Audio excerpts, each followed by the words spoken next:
8वीं स्ट्रैटेजी पे चलता हूँ। आने वाले समय में जब ये देख रहे थे कि मैं बड़ा होते जा रहा हूँ, बड़ा होते जा रहा हूँ, बड़ा होते जा रहा हूँ, ऐसा कोई रिस्क ना आ जाए कि होंडा कल को मेरी बैलेंस शीट देखे और धमकी दे दे मुझे। फोर्सी कर रहे थे, आने वाले कई सालों में रिस्क आ सकता है। तो उन्होंने कहा मैं अभी तो बाइक केवल असेंबल करता हूं, कि मैं फुल फ्लेजेड क्यों नहीं मैन्युफैक्चरिंग भी यहीं कर दूं, जापान से क्यों सामान मंगवाऊं, सेलिंग भी यहीं बढ़ा दूं और सर्विस की कैपेबिलिटी भी बढ़ा दूं। तो मैन्युफैक्चरिंग से सेलिंग से सर्विस, इस पूरी स्ट्रैटेजी को ध्यान से समझना, इसको बोलते हैं रिस्क मिटिगेशन स्ट्रैटेजी। इन्होंने क्या किया, इन्होंने देखा कि डिफरेंसेस बढ़ रहे हैं, जो होंडा है वो हमारे को इस समय एक्सपोर्ट नहीं करने दे रहा, R&D नहीं करने दे रहा, इनोवेशन नहीं करने दे रहा, तो मैं लॉन्ग टर्म प्लानिंग कर लेता हूं। ये पहुंच गए होंडा की टीम के पास जापान में, एकदम टोक्यो पहुंच के उनको समझाया कि येन, जो जापानीज येन है, वो महंगा हो रहा है। तो बोले हाँ हो रहा है महंगा। महंगा होने के कारण सारे पार्ट तो हम जापान से लेकर के आते हैं। बोले हाँ जी लेते हो आप हमसे पार्ट्स। बोले मेरी प्रॉफिटेबिलिटी कम होती जा रही है और जो कस्टम ड्यूटी है वो बढ़ती जा रही है। इंपोर्ट की कस्टम ड्यूटी के चक्कर में सरकार इस समय हमारे को तंग करेंगे। आने वाले समय में सरकार नहीं चाहती इंपोर्ट करो, सरकार चाहती है एक्सपोर्ट ज़्यादा करो। और जितनी मोटरसाइकिल बेच रहा हूँ उतना मुझे लॉस बढ़ते जा रहा है। हैवी फॉरेन एक्सचेंज के चक्कर में इंपोर्ट रिस्ट्रिक्शन बढ़ती चली जा रही हैं और जो मेरा शेयर प्राइस था वो 50 रुपए से 15 रुपए हो गया है। ऐसा है जापानी भाई, मेरे को मेरी बात समझो, मैं सोल्यूशन दे देता हूँ आपको। बोले क्या सोल्यूशन है? भाई मेरी बात सुनो, मैं लोकली कंपोनेंट सारे बना करके मैं इंडिजीनियस भारत की मोटरसाइकिल तैयार करूंगा। इससे करेंसी का इंपैक्ट नहीं आएगा, लोकल सोर्सिंग कर लूंगा और आपका 26% तो हमारे साथ है ही ना हिसाब किताब, आपका 26% हिसाब किताब रहेगा हमारे साथ में। होंडा ने कहा देखो भैया आपकी बात मान लेता हूं, आप सफल हो तो हम सफल है, हम सफल हो तो आप सफल है, तो हम दोनों को इकट्ठे सफल होना है, तो मैं अलाउ करता हूं आपको बनाने के लिए, लेकिन क्वालिटी कॉम्प्रोमाइज नहीं होनी चाहिए। ब्रिजमोहन बोले भैया क्वालिटी की मैंने चिंता मत करो, पूरा पुराना एक्सपीरियंस है मुझे, पूरे परिवार को बुला करके सबको वेंडर जस्ट इन टाइम आजू बाजू सबके प्लांट लगवाए थे, इस बार फिर कर देता हूं। इन्होंने सारे परिवारों को लुधियाना से बुला लिया, साइकिल बनाते थे, उनको बोला कि तुम्हारे को इंजीनियरिंग और टूल मेकिंग की नॉलेज है लेकिन तुम्हारे को मोटरसाइकिल के कंपोनेंट की नॉलेज नहीं है, कोई बात नहीं, तुम्हारा IIM अहमदाबाद से ट्रेनिंग कराता हूं। उस समय IIM अहमदाबाद से ट्रेनिंग जो है ना वो सुना नहीं जाता था।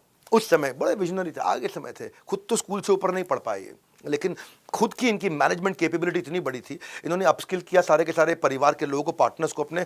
और उस समय क्या रिजल्ट आया कि गुड़गांव से आगे जाकर के मानेसर के आगे धारू हिड़ा है, वहां पूरा क्लस्टर इन्होंने तैयार कर दिया, जहां पे रिको ऑटो, सनबीम कास्टिंग, जितने ऑटो के बड़े वेंडर्स हैं, ओमैक्स ऑटो, सबको सब तैयार कर दिया। परिवार के लोग, दोस्त, रिश्तेदार, सबको जोड़ करके लोकल मैन्युफैक्चरिंग किया। फर्क ये आया कि 40% कॉस्ट कम हो गई और मैन्युफैक्चरिंग की पे इनकी पकड़ आ गई पूरी। अब हुआ जी ये हर मोटरसाइकिल पे हजार रुपए उस समय बचाने लगे। इसी था अब क्या कहा कि भाई मैन्युफैक्चरिंग पे पूरी पकड़ आ गई, अब सर्विस से पकड़ लेकर के आता हूँ, लॉन्ग टर्म प्लानिंग करता हूँ सर्विस की। मार्केट जो है ना उस समय बेचने वाले की नहीं थी, खरीदने वाले की थी। मुंजाल साहब समझ गए कि यहाँ पे एक गैप है बहुत बड़ा, और वो गैप ये है कि आज जो है ना डीलर को मैं कन्विंस कर लूँ अगर सर्विस के मामले में, और मैं सर्विस सेंटर को डीलरशिप के साथ अटैच कर दूँ। इन्होंने डीलर्स को सारे बुला लिया, सारे डीलर आ जाओ, बड़े बड़े 5 स्टार होटल्स में इवेंट्स करने लगे डीलर्स के साथ में। उनको बताया मैं तुम्हारी कमाई 4 गुना बढ़ा दूंगा। बोले कैसे? तुम खाली बाइक बेचते क्यों, ठीक भी तुम करो। तुम्हारा जो है ना इस समय शोरूम है 500 स्क्वायर फीट का है, तो मैं क्या करता हूं तुम्हारे को प्रिपेयर करता हूं रिपेयर करने के लिए। और उन्होंने खुद को भी प्रिपेयर कर लिया रिपेयर करने के लिए कि बाइक की रिपेयर हम लोग वहीं करा देंगे। और उसके बाद सारे डीलर्स के साथ इवेंट करके 500 स्क्वायर फीट के डीलरशिप को 2000 स्क्वायर फीट बनवा दिया, 4 गुना बड़ा कर दिया और वहीं पे ही सर्विस होने लगी। और एक ऐसा समय आया कि इनकी बाइक बेचने से ज़्यादा कमाई बाइक की सर्विस करने में होने लगी। और ये खबर बाजार में फैली और घबरा गए, कांप गए। कौन? TVS, Suzuki, escort, Yamaha, Bajaj, Kawasaki, सब घबरा गए, कांप गए पूरा।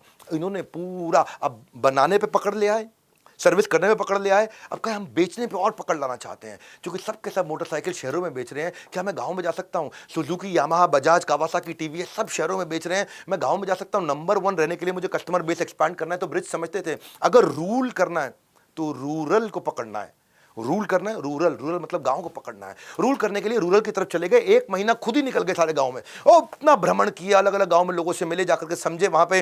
और क्या समझे कि रूरल में अभी भी लोग जो है साइकिल या मोपेड और स्कूटर ही चला रहे थे, पब्लिक ट्रांसपोर्ट वहां पे था नहीं, और इतने गड्ढे, इतनी दिक्कतें, इतनी समस्याएं शॉकर की। तो उनका भाई यहाँ पे खाली बाइक चल सकती है, लेकिन वो बाइक ले नहीं रहे। तो उन्होंने प्रॉब्लम आइडेंटिफाई कर लिया, इसके पीछे एक ही प्रॉब्लम था, और प्रॉब्लम ये था अफोर्डेबिलिटी।